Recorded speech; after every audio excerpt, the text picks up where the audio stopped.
Bismillahirrahmanirrahim. Bahasan kita teman-teman sekalian adalah kalau seandainya ada orang lakukan taubat nasuha, dia maksiat lalu dia taubat nasuha. Dengan syarat yang sudah kita sampaikan, Imam Nawawi rahimahullah mengatakan 3 syarat: meninggalkan dosa itu seketika, menyesali dan berjanji sama Allah tidak akan mengulanginya. Akan diterima taubatnya. Tapi berjalan waktu, ternyata dia mengulangi lagi dosa. Dengan tidak ada maksud dari awal pada saat dia taubat. Ya. Misal setelah 5 tahun, 10 tahun kemudian dia terjerumus lagi dengan perzinahannya atau dengan ghibah atau apa saja. Karena lemahnya iman pada saat itu. Apa yang harus dilakukan? Taubat lagi. Tapi ingat ya, bukan taubat ini direkayasa. Artinya gini, dari awal waktu dia taubat pertama, dia tinggalkan dosa. Baiklah, zina berhenti. Sesali, tapi dia belum berjanji, belum bertekad. Kalau ada kesempatan satu waktu, saya juga gampang tobat. Berarti tobat awal sudah tidak diterima sama Allah SWT. Ini betul-betul murni, dia tidak mau, dia menyesal, dia tekad benar-benar bulat. Satu waktu memang lemah imannya, lalu kemudian dia terjumus lagi. Apa yang harus dilakukan? Taubat lagi. Karena syaitan berhasil menyerang dia pada saat itu. Tugas dia adalah melawan syaitan itu. Melawan syaitan dengan apa? Dengan memberhentikan serangan syaitan tadi. Maksiat itu adalah serangan syaitan. Ibarat Anda kalau sedang ada godaan untuk berbuat dosa, misal mendengar yang haram, melihat yang haram, tangan menjamah yang haram, kemaluan melakukan yang haram, kaki melangkah yang haram, ini sebenarnya Anda sedang diserang sama syaitan. Saya ulangi lagi, Anda sedang diserang sama syaitan. Yang ketiga kali saya ulangi, Anda sedang diserang oleh musuh Anda, syaitan. Pertanyaan saya teman-teman sekalian, kalau Anda sedang diserang, apa yang Anda lakukan? Renungi, perkataan ini renungi. Kalau Anda sedang diserang oleh musuh, apa yang Anda lakukan? Diam saja kah? Atau menangkis dan melawan? Nggak ada pilihan lain. Kalau Anda diam saja, berarti syaitan atau musuh kita leluasa. Dia mau penggal leher kita, dia mau tusuk dada kita, dia mau tusuk perut kita, terserah dia. Dan itu berbahaya. Kecil saja cuilannya sudah cukup membuat kita kesakitan.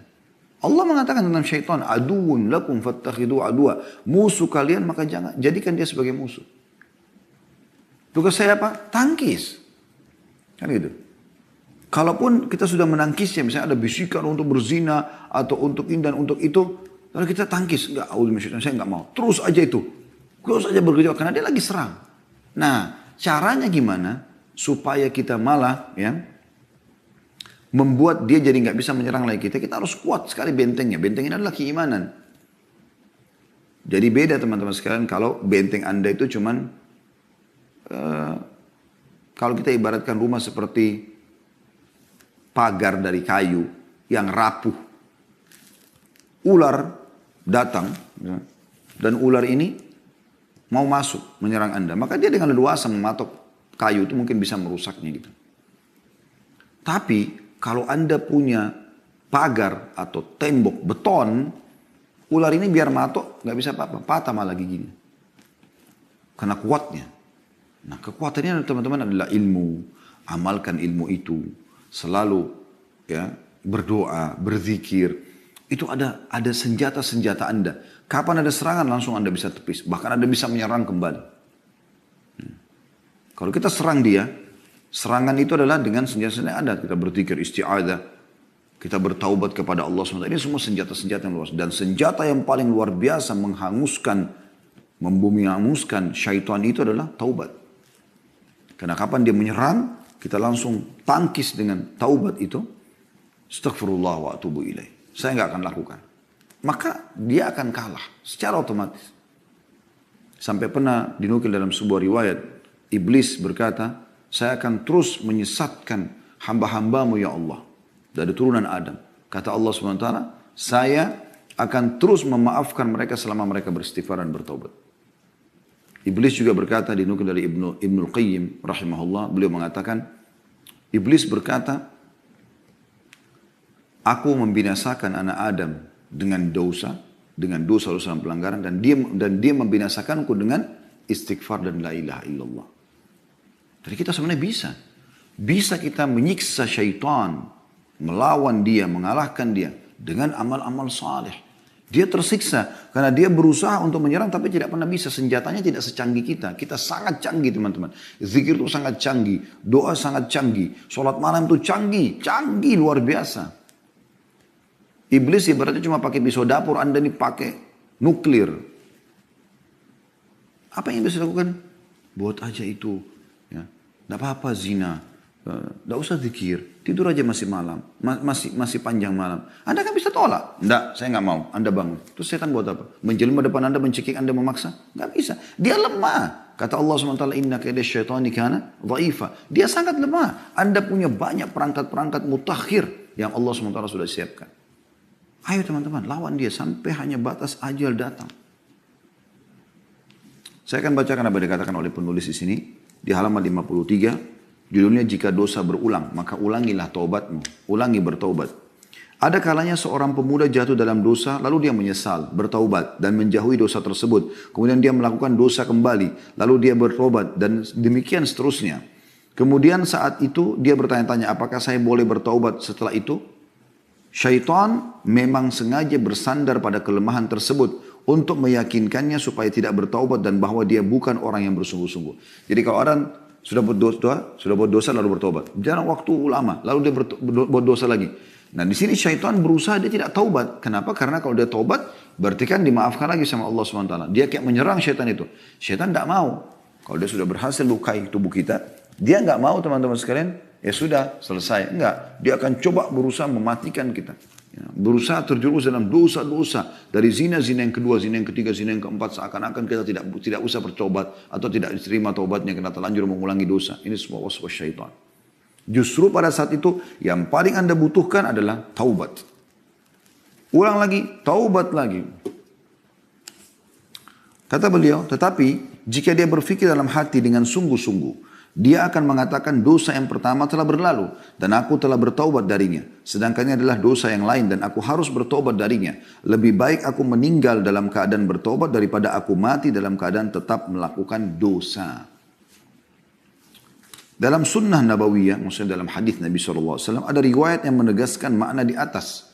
Dalam As-Sahihain, riwayat Bukhari Muslim, dari hadis Abu Hurairah radhiyallahu anhu disebutkan bahwa Rasulullah sallallahu alaihi wasallam bersabda, inna abdan asaba dhanban wa rubbama qala adhnaba dhanban faqala rabbi adhnabtu wa rubbama qala asabtu faghfir li faqala rabbuhu a'alima abdi anna lahu rabban yakfiru adh-dhanb wa ya'khudhu bihi غفرت لعبدي ثم مكث ما شاء الله ثم أصاب ذنبا أو أذنب ذنبا فقال ربي أذنبت أو أصبت آخر فاغفر لي فقال علم عبدي أن له ربا يكفر الذنب ويأخذ به غفرت لعبدي ثم مكث ما شاء الله ثم أذنب ذنبا وربما قال أصاب ذنبا فقال ربي أصبت أو قال أذنبت آخر فاغفر لي فقال عالم عبدي أن له ربا يغفر الذنب ويأخذ به غفرت لعبدي ثلاثا فليعمل ما شاء. Sesungguhnya seorang hamba melakukan dosa, kata Nabi SAW. Atau beliau bersabda, berbuat dosa. Lalu dia berkata, wahai Tuhanku, aku telah berbuat dosa. Maksudnya dia menyesali. Atau kata Nabi SAW, dia mengatakan, aku melakukan dosa, maka ampunilah aku. Tuhannya berfirman, apakah hambaku ini tahu bahwa dia mempunyai Tuhan yang mengampuni dosa dan menghukum karenanya, karena perbuatan dosa tersebut? Maka Allah mengatakan, aku telah mengampuni hambaku ini. Karena dia tahu dia punya Tuhan yang akan memaafkannya. Kemudian dia tinggal selama yang Allah kehendaki. Maksudnya berjalan umurnya beberapa tahun, beberapa waktu. Kemudian dia melakukan dosa lagi atau berbuat dosa lagi. Maka dia berkata lagi, wahai Tuhanku, aku telah berbuat dosa atau melakukan dosa lagi, maka ampunilah. Tuhannya berfirman, apakah hambaku mengetahui bahwa dia mengetahui Tuhan yang mengampuni dosa dan menghukum karenanya? Tanda tanya. Maka Allah mengatakan, aku telah mengampuni dosaku. Atau telah mengampuni hambaku ini. Kemudian dia pun tinggal selama yang Allah kehendaki. Berjalan lagi sekian tahun umurnya. Kemudian dia berbuat dosa lagi. Atau beliau SAW mengatakan melakukan dosa kembali. Maka ia berkata, wahai Tuhanku, aku telah melakukan dosa. Dan beliau bersabda, berbuat dosa. Atau berbuat dosa. Maka ampunilah aku. Tuhannya pun berfirman, apakah hambaku mengetahui bahwa dia mempunyai Tuhan yang mengampuni dosa dan menghukum karenanya? Aku telah mengampuni dosaku, aku telah mengampuni hambaku 3 kali. Maka lakukanlah apa yang dia kehendaki. Hadis ini riwayat Bukhari nomor 7507, Muslim 2758. Itu tadi dimaksud di sini adalah bahwasanya dia setelah itu boleh beramal soleh. Tidak ada masalah, yang penting dia sudah taubat. Ya. Bukan di sini maknanya, maka dia boleh melakukan apa yang dia kehendaki, maksudnya berbuat dosa sukanya, bukan. Berarti sekarang silakan lagi beramal saleh karena tobat-tobat yang dia ajukan sudah dimaafkan oleh Allah Subhanahu wa taala. Dalam riwayat lain dari Uqbah bin Amir radhiyallahu anhu bahwa seorang pria datang kepada Nabi sallallahu alaihi wasallam seraya mengatakan, "Ya Rasulullah, ahaduna yudhnib?" Faqala yuktabu alaihi. Qala thumma yastaghfiru minhu wa yatub. Qala yukfaru lahu wa yutabu alaihi. Qala fayaudu fayudhnib. قال يكتب عليه قال ثم يستغفر منه ويتوب قال يغفر له ويتاب عليه قال فيعود فيذنب قال يكتب عليه ولا يمل الله حتى تملوا. Wahai Rasulullah, salah seorang dari kami melakukan dosa. Beliau bersabda, dicatat dosanya karena pelanggaran dia. Orang itu mengatakan lagi, kemudian dia beristighfar dan bertobat darinya. Maka kata Nabi SAW, dia diampuni dan diterima taubatnya. Orang itu berkata lagi, lalu dia kembali melakukan dosa setelah beberapa waktu. Maka kata Nabi SAW, dicatat dosa. Lalu dia mengatakan, kemudian dia beristighfar dan bertobat. Ini yang kedua kali. Maka kata Nabi SAW, dia diampuni dan diterima taubatnya. Orang itu mengatakan, lalu dia kembali lagi dan melakukan dosa. Kata Nabi SAW, dicatat dosa. Dan ingatlah, Allah tidak bosan sampai kalian bosan. Hadis ini diriwayatkan oleh Al-Hakim di jilid 4, halaman 285. Jadi ini teman-teman sekalian, hadis ini menjelaskan bagaimana seorang hamba selama dia mau kembali kepada Tuhannya, maka Allah akan terima dia. Dan cara yang terbaik pada saat seorang terjerumus dalam dosa, bertobat. Tidak ada solusi lain. Astaghfirullah, artinya aku memohon maaf ya Allah. Wa atubu ilaik, dan aku taubat kepadamu, artinya aku kembali ke jalanmu dan aku berikrar tidak akan mengulanginya. Tidak ada solusi lain. Dan dengan itu Allah akan maafkan kesalahannya, dan secara otomatis semua fasilitas akan kembali dia bisa nikmati. Ibnu Abi Dunya dengan sanadnya meriwayatkan dari Ali radhiyallahu anhu, dia mengatakan sebaik-baik adalah setiap orang yang diuji dalam kurun dengan dosa lalu bertaubat. Ditanyakan, jika dia mengulanginya lagi, maka dia menjawab, dia beristighfar kepada Allah dan bertaubat. Ditanyakan, jika dia kembali berbuat dosa, dijawab, maka dia menjawab, dia beristighfar kepada Allah dan bertaubat. Ditanya, sampai kapan? Kata beliau, sampai syaitan berputus asa. Karena syaitan tadi harapannya adalah kalau kita berbuat dosa, kita merasa terkucilkan, kita merasa Allah tidak akan terima, bersangka buruk dengan Allah, lalu kemudian kita terus terjerumus dalam dosa. Dia berharap kita celaka dan bersama dari neraka. Oleh karena itu, yang terbaik adalah taubat. Lalu teman-teman sekalian, saya kembali mengingatkan, poin yang sedang kita bahas ini bukan berarti menggampang-gampangkan, oh kalau gitu buat dosa aja nggak apa-apa nanti taubat lagi. Itu berarti dari awal dia memang meremehkan masalah ini. Kita sedang membahas orang yang melakukan dosa, kemudian dia coba istiqomah, satu waktu dia safar satu negeri, dia terjerumus berteman sama orang-orang yang buruk, lalu terjerumus dalam dosa, kemudian dia kembali. Nah ini dimaksud di sini. Tidak boleh dia putus asa dari rahmat Allah Subhanahu wa taala. Tetap dia kembali kepada Allah Subhanahu wa taala. Tentu akan lebih baik, jauh lebih baik dan lebih afdal orang yang terus istiqomah dan tidak buat dosa. Misal, seseorang atau dua orang, A sama B, dua-duanya umur yang sama, misal sama, anggaplah sama-sama laki-laki atau sama-sama perempuan. Berjalan mereka, dua orang bersahabat ini. Tadi yang sama-sama bermaksiat, sama-sama pemabuk, sama-sama narkotika, sama-sama pezina, sama-sama pemain ini dan itu, apalah, judi dan seterusnya. Lalu mereka taubat nasuha. Hijrahlah mereka ini. Sebagaimana sekarang tidak asing, Masya Allah, di beberapa komunitas ikhwan dan akhwat kita, yang dulunya masa lalunya kelam, mereka sekarang sudah hijrah. Baik, berjalan waktu. Setelah berjalan waktu, si A terjerumus lagi dalam kedosa setelah 2-3 tahun. Terjerumus lagi dalam dosa-dosa yang dia lakukan walaupun tidak semua diulangi sama dia. Tapi si B tetap istiqomah. Ya. Misal tahun ketiga, tahun keempat, si A taubat nasuha, lagi kembali, lalu kembali istiqomah bersama si B. Kira-kira mana yang lebih baik di sini? Yang lebih baik tetap si B. Ya kan? Karena di waktu yang si A berbuat dosa, walaupun dia taubat Allah maafkan, di detik-detik yang dia pakai dosa, si B sedang melakukan ketaatan. Iya kan? Misal si B lagi sholat malam, si A lagi di karaoke. Walaupun nanti si A ini taubat nasuha, tapi tetap detik-detik itu kosong dari amal soleh. Si B telah mengisi dengan amal soleh. Kan begitu. Jadi kalau kita tanya mana yang lebih baik, ya tentu yang sudah taubat sekali lalu dia istiqomah. Dan itu dicontohkan oleh para sahabat ridwanullahi alaihim. Mereka sekali masuk Islam, sekali taubat, mereka terus sampai meninggal dunia. Bahkan mereka berkorban ya, jiwa hartanya sampai supaya mati dalam keadaan Islam. Nah, kalau ada yang terjun dalam dosa, dia akan diterima taubatnya. Selama memang dia masih taubat nasuha. Tetapi, walaupun nanti dimaafkan dosanya, tapi ada detik-detik di waktu dia buat dosa yang dia tidak terisi amal saleh. Mungkin orang yang seumur dengan dia nanti akan mengalahkan dia di sini karena diisi dengan amal saleh. Mudah-mudahan ini bisa ditangkap pesannya. Kemudian pernah ditanya juga kepada Al-Hasan Basri rahimahullah, kenapa salah seorang dari kita tidak malu kepada Tuhannya? Dia memohon ampun atau ampunan atas dosanya, kemudian mengulangi lagi. Beristighfar, kemudian mengulanginya lagi. Maka dia menjawab, syaitan ingin menanamkan demikian kepada kalian. Karena itu jangan kalian bosan beristighfar. Syaitan ingin tanamkan, kan tadi, misalnya dia buat dosa lalu dia tobat nih. Mulai dia istiqamah, ini syaitan luar biasa, ngatur strategi yang luar biasa, supaya Anda terjerumus lagi dalam dosa. Kalau Anda tidak bisa, ya sudah, dia kalah. Gitu kan? Hanya sampai ajal nanti datang, saya bilang. Baik, anggaplah di tahun ketiga, tahun kelima, tahun ke-10 Anda kembali terlibat dalam dosa. Berarti syaitan berhasil tuh. Ada satu strategi dia yang berhasil dia tembuskan kepada Anda. Tadi saya sudah bilang, caranya adalah harus lawan. Melawan, tidak boleh dibiarkan. Senjata yang paling bagus, taubat. Maka akan tertutup lagi pintu dia sekian tahun ke depan. Bahkan mungkin sampai kita meninggal. Jangan dibiarkan dia leluasa melakukan perbuatan-perbuatan yang merusak kita.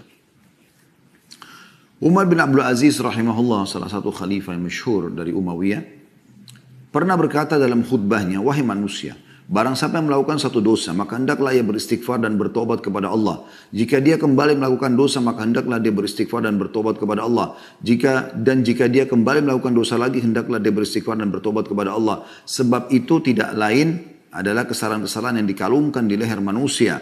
Sesungguhnya puncak kebinasaan itu terletak pada sikap meneruskan kesalahan-kesalahan tersebut. Artinya, lebih baik dia tidak lakukan. Tapi kalau dia sampai lakukan, dia segera taubat. Jangan dia biarkan dirinya terjerumus. Ya sudahlah, kayaknya saya sudah terlanjur melakukannya. Sudah diulangi lagi. Jadi akhirnya makin menghancurkan dia. Sama ibaratnya orang minum racun. Minum sedikit, kayaknya nanggung deh, minum aja semuanya. Ya bisa membinasakan. Tadi sedikitnya sudah bisa merusak tubuhnya. Organ tubuhnya. Sekarang dia minum lebih banyak, maka akan lebih banyak. Seperti itu dosa. Banyak orang tidak paham ini. Dia pergi berzina, nyesal nih. Allah juga menyesal. Tapi akhirnya dia 2-3 hari gak berhubungan sama pacarnya atau lawan jenisnya. Tapi setelah itu kontek-kontekan lagi seminggu, lalu kemudian ketemu lagi, berzina lagi. Begitu terus. Akhirnya terjerumus dalam kemaksiatan kepada Allah SWT. Bahaya sekali ini. Ya. Harusnya dalam masa penyesalan itu, betul-betul dia tutup dirinya. Dia tidak mau lagi berhubungan dan segala macam. Kecuali yang halal. Dengan cara pernikahan itu lain. Kalau enggak ditutup sama dia. Nah kalau tidak berarti dia akan dalam kebinasaan. Itu yang beliau katakan, kebinasaan justru kalau terus-menerus dalam kemaksiatan tersebut. Justru tidak taubat. Jadi tadinya cuma luka satu titik saja yang ditusuk oleh setan, sekarang sudah pindah ke sini, pindah ke leher, pindah ke kepala, diluka-lukain. Sehingga kita makin lama sembuhnya. Ya. Kata beliau bahkan makna tersebut masuk dalam kategori firman Allah Subhanahu wa taala yang disebutkan dalam surah Al-Imran ayat 135 yang bunyinya a'udzubillahi minasyaitonirrajim walladzina idza fa'alu fahishatan aw zalamu anfusahum dzakarullaha fastaghfaru lidzunubihim wa may yaghfiru dzunuba innallaha wa lam yusirru ala ma fa'alu wa hum ya'lamun. Dan orang-orang yang apabila mengerjakan perbuatan keji atau dosa atau menzalimi diri mereka, Allah menggambarkan orang yang berbuat dosa menzalimi diri mereka. Allah menggambarkan orang yang berbuat dosa menzalimi diri mereka. Karena mereka kenapa? Mereka menjerumuskan dirinya pada kemaksiatan kepada Allah SWT. Maka ada hukumannya. Dan fasilitas akan dikurangi. Bahkan bisa dihilangkan dari dia. Mereka segera, orang-orang ini, orang yang terjerumus dalam kemaksiatan, mereka segera berzikir atau mengingat dan menyebut Allah, lalu memohon ampun atas dosa-dosa mereka. Dan siapakah yang dapat mengampuni dosa selain Allah? Dan mereka tidak meneruskan perbuatan dosa itu sedangkan mereka mengetahuinya. Jadi kalau sudah tobat jangan ulangi. Tapi kalau terjadi lagi, berarti serangan syaitan lagi lolos. Ingat, lawan, ya, taubat, tutup lagi pintu itu. Dan lebih baik orang yang tidak membukanya sama sekali. Tapi kalau orang sudah terbuka, jangan putus asa dari rahmat Allah Subhanahu wa ta'ala. Juga firman Allah SWT dalam surah Al-A'raf ayat 201 yang berbunyi, A'udzu billahi minasyaitonir rajim. Innal ladzina ittaqau idza massahum ta'ifun minasyaitani tadzakkaru fa idahum mubsirun. Sesungguhnya orang-orang yang bertakwa bila mereka ditimpa was-was dari syaitan, bisikan untuk menjerumuskan diri dalam kemaksiatan, mereka ingat kepada Allah dan maka ketika itu juga mereka melihat kesalahan-kesalahannya. Artinya dia merasa, oh ini salah, saya harus berhenti. Asal memang mereka mau menangkap sinyal-sinyal dari Allah Subhanahu wa taala. Ya. Nabi Yusuf alaihissalam pada saat digoda oleh istri majikannya, maka Allah mengatakan laula ar-ra'a burhana rabbi. Kalau bukan dia melihat petunjuk dari Tuhannya, maka dia bisa terpengaruh juga. Tapi pada saat orang membuat dosa itu sering ada sinyal dari Allah. Rasa takut, rasa khawatir, ya, ada yang lihat, apalah segala macam. Mungkin kalau orang mau berzina tiba-tiba telepon pasangannya masuk, apalah, ada saja. Maka dia berhenti. Oh ini peringatan dari Allah, harus berhenti. Lawan. Ya. Pergi, kerjakan ibadah. Gitu. Kemudian dalam surah Al-Baqarah 195 juga berbunyi, Allah berfirman, A'udzubillahi minasyaitonir rajim, wala tulku biaidikum ila tahluka. Saya ulangi, wala tulku biaidikum ila tahluka. Dan jangan kalian menjatuhkan diri kalian ke dalam kebinasaan. Kemaksiatan adalah kebinasaan. An-Nu'man bin Bashir radhiyallahu anhu, sahabat Nabi yang mulia, mengomentari berkata, idza adnaba ahadukum fala yulqiyanna bi yadihi ila tahluka wa la yaqulanna la taubata li walakin liyastaghfirillaha wal yatub ilai fa inna Allah ghafurur rahim. Jika salah seorang dari kalian melakukan dosa, maka janganlah sekali-kali dia menjatuhkan dirinya ke dalam kebinasaan. Jangan dia ulangi lagi, jangan dia ikutin bisikan syaitan, ya. Dan jangan pula sekali-kali mengatakan tidak ada taubat bagiku. Akan tetapi hendaklah dia beristighfar dan bertobat kepada Allah. Sungguhnya Allah Maha Pengampun lagi Maha Penyayang. Diriwayatkan oleh Al-Baihaqi dalam Syu'abil Iman di nomor 7092. Juga dari sahabat yang mulia Al-Bara' ibn Azib radhiyallahu anhu, beliau berkata, wa qala lahu rajul, ya Aba Umarah, wa la tulku bi aydikum ila tahluka, ahuwa ar-rajulu yalqa al-aduwa fayuqatilu hatta yuqtal? Qala la, walakin huwa ar-rajulu yuznibu adh-dhanb fayaqulu la yaghfirullahu li. Bahwa ada seorang laki-laki bertanya kepadanya, kepada Al-Bara' ibn Azib radhiyallahu anhu, julukannya beliau Abu Umarah. Wahai Abu Umarah, apa makna firman Allah Subhanahu wa taala, dan janganlah kalian menjatuhkan diri kalian dalam kebinasaan, surah Al-Baqarah ayat 195. Apakah maknanya adalah seseorang bertemu musuh lalu berperang sehingga dia terbunuh? Kan di sini kalau ada terlihat ya, wala tulku biaidikum ila tahluka. Jangan kalian membinasakan diri kalian. Apakah maknanya ini adalah masuk medan perang bawa pedang lalu hadapi musuh sehingga kita terbunuh? Maka kata beliau, bukan. Tetapi maksudnya adalah orang yang melakukan satu dosa lalu dia mengatakan Allah tidak akan mengampuni dosaku. Ya, diambil dari Al-Baihaqi juga dalam Syu'abil Iman di nomor 7093. Juga firman Allah SWT, فَإِنَّهُ كَانَ لِلْأَوَّابِينَ غَفُورًا. Sesungguhnya Allah Maha Pengampun bagi orang-orang yang taubat. Surah Al-Isra ayat 25. Artinya Allah SWT akan menerima taubat. Tidak ada kata-kata putus asa. Yang penting kita mau memperbaiki. Sa'id bin Musayyab rahimahullah, ini salah satu ulama tabi'in, berkomentar, huwa alladhi yudhnibu thumma yatub, thumma yudhnibu thumma yatub, thumma yudhnibu thumma yatub. Yang dimaksud dengan tadi firman Allah Subhanahu wa taala dalam surah Isra ayat 25, fa innahu kana lil awwabina ghafura, dan sungguhnya dia Allah Maha Pengampun bagi orang-orang yang bertobat. Kata beliau adalah Sa'id bin Musayyib rahimahullah, yaitu orang yang berbuat dosa kemudian bertobat, berbuat dosa lagi kemudian bertobat, berbuat dosa lagi kemudian bertobat. Diambil dari sama Al-Baihaqi dalam Syu'abil Iman nomornya 7095. Juga diriwayatkan oleh Ibnu Jarir di jilid 15 halaman 69. Atha ibn Yasar rahimahullah, salah satu juga tokoh tabi'in yang masyhur, berkata tentang ayat tersebut, Al-Isra ayat 25 tadi ya, bahwasanya Allah mengampuni bagi orang-orang yang tobat atau Maha Pengampun terhadap orang yang bertobat. Beliau mengatakan, yuznibul abda thumma yatubu fayatubu Allah alaihi, thumma yuznibu fayatubu Allah alaihi, thumma yuznibu thalitha fa in taba Allah alaihi taubatan la tumha.